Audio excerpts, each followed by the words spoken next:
All right, now we're going to talk about percent yield.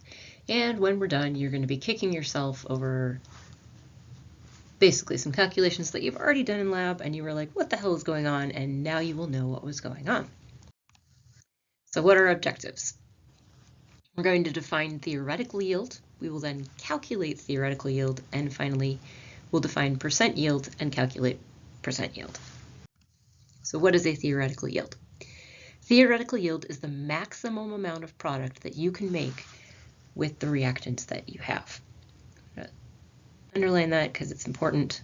It is the maximum. All right, so we have an example here. How many grams of CO2 could you make if you burned 12 grams of carbon completely? So we first need a balanced chemical equation, and we are burning carbon.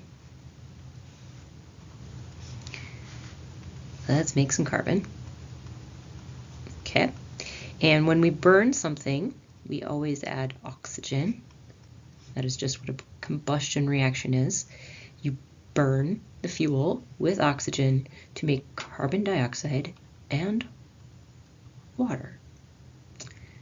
Okay, now you may be wondering, where is this water coming from? In this case, it is the exception. You don't make water. Okay, so we have our carbon plus our oxygen making CO2. Now let's organize ourselves a little bit. We've got 12 grams here, and we're wondering about how much CO2 we can make over here in grams. And we have already done this calculation before. You should be looking at it going, I recognize this. I just did it last time with our limiting reagent problem.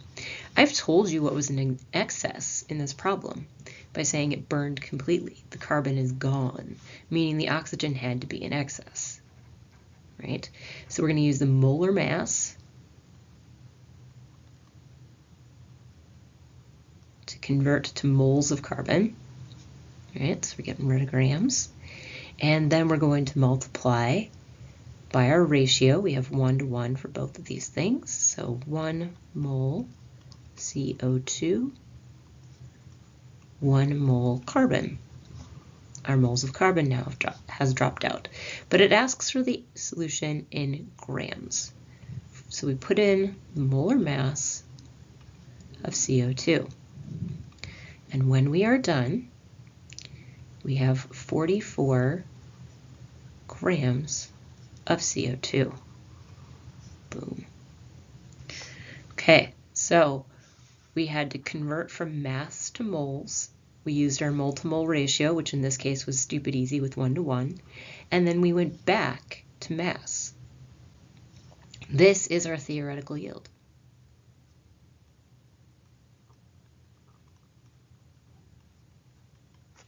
All right, and I said you would recognize this. Let's talk about why we recognize this.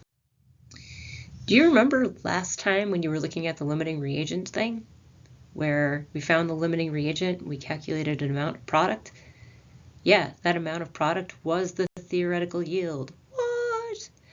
Okay, so you always calculate your theoretical yield based on your limiting reactant. So a theoretical yield problem has a limiting reagent baked into the equation. All right, so what is percent yield? Percent yield is a measure of the reaction efficiency. It's equal to the actual yield, so this is going to be your experiment. And it's probably going to be grams, because we weigh it on a balance. And your theoretical yield, which is most you can make.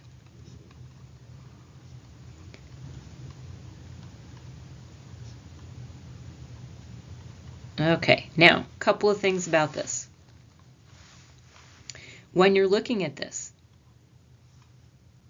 I said it was the most you could make, right?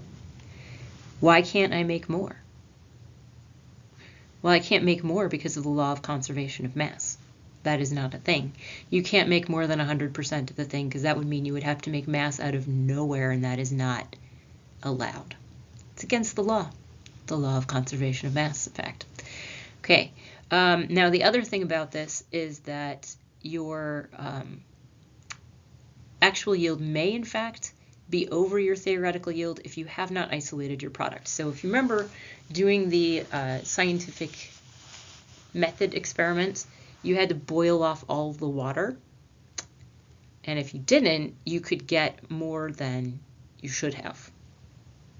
Shouldn't be possible, but it is if you've got water in there too, because you're weighing water and the product you were interested in. So let's use that to do an example. All right, so let's say during that experiment, you had your excess hydrochloric acid and you reacted it with 0.5025 grams of calcium carbonate to produce carbon dioxide, water, and calcium chloride. And I give you a specific amount here, 4871. All right, so this is the actual yield. All right, we do need to calculate theoretical yield, but luckily for us, our theory here is not going to be super hard. So let's first figure out what our theoretical yield is. We have to have a balanced chemical equation to do that. And so we've got calcium carbonate, CaCO3, and it was a solid, plus hydrochloric acid, which was in fact a solution, so we're going to put AQ, goes to CO2, which is a gas, plus water, which is a liquid, plus CaCl2. And when we first made it, it was mixed into the water, so we call it aqueous. All right, so we need to balance this. We're going to need a 2 in front of our HCl, because otherwise we won't have enough chlorines on the right-hand side. And by doing that, that's all we needed to do to balance the chemical equation, because our carbon, CO2, was already balanced with the CO3 on the other side. H2O balances the other oxygen, and now we have 2 hydrogens since we multiplied HCl by 2. Yay, us, it's balanced. All right, so we're going to use it. Start with our 0.5025 grams of calcium carbonate. In order to use our balanced chemical equation, we need to convert that into moles. So we have 106 grams per mole of calcium carbonate. And once we're in moles, we can use our mole-to-mole ratio. So we have how many moles of CaCO3? Just the 1. And we have 1 mole of CaCl2. Okay, so let's start crossing things off. We can get rid of that, we can get rid of that. Bye, goodbye. Ooh, cool, we're almost there. So what is the mass of calcium chloride? So 70.091 plus, what is calcium? 40. It's like 110. All right, so we do 110 grams per mole, and we find our theoretical yield. So I get out my calculator, put in 0.5025, I divide by 106. I don't really need to multiply by 1 because I know that that is always going to work out the same. I multiply by 110, and I get a theoretical yield of 0.5215 grams. All right, so here is where we're going to do our percent yield calculation. We are going to have our 0.4871 grams of our actual yield over 0.5215 grams of our theoretical yield times 100. And we are in fact going to come up a little bit short, which we expect, because it turns out pretty much any time you do a thing like this, you're going to lose some. Either you're going to spatter, you're going to spill it, it'll get stuck in the container, something will happen. We have 4 sig figs in our mass, so we have 4 sig figs in the number that we report. And our theoretical yield is 93.1%, or 41% if we do this. Now, that is a ridiculously high theoretical yield. I can tell you from personal experience, most reactions do not come out that efficient. Ideally, we'd get 100%, but the likelihood of doing so is actually really low. Again, because things get stuck in your container, like there's lots of different reasons. Okay, so let's see if we can do this by ourselves.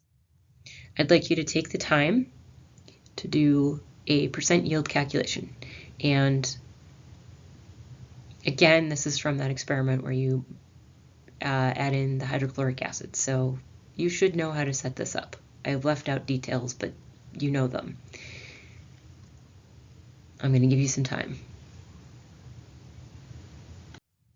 Okay, so if we write our balanced chemical equation and we do our conversions and we find our theoretical yield, and then we put it actual yield over theoretical yield times 100, we get 94.55% yield, which again is a ridiculously high number.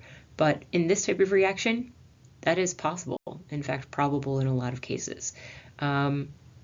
Most people spatter those, so you were probably close to like 70%, my guess. Anyway, to summarize, theoretical yield is the maximum amount of product that you can possibly make.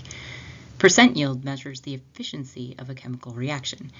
It's equal to actual yield, which is what you get from your experiment, over theoretical yield, which is that calculation that you do, times 100. More than 100% yield indicates that you did something wrong with your math, or that you did something wrong in the experiment, like not isolating your product, for example. I hope that that made a lot of sense and that you're looking at this and going, yeah, I got it, I'm fine.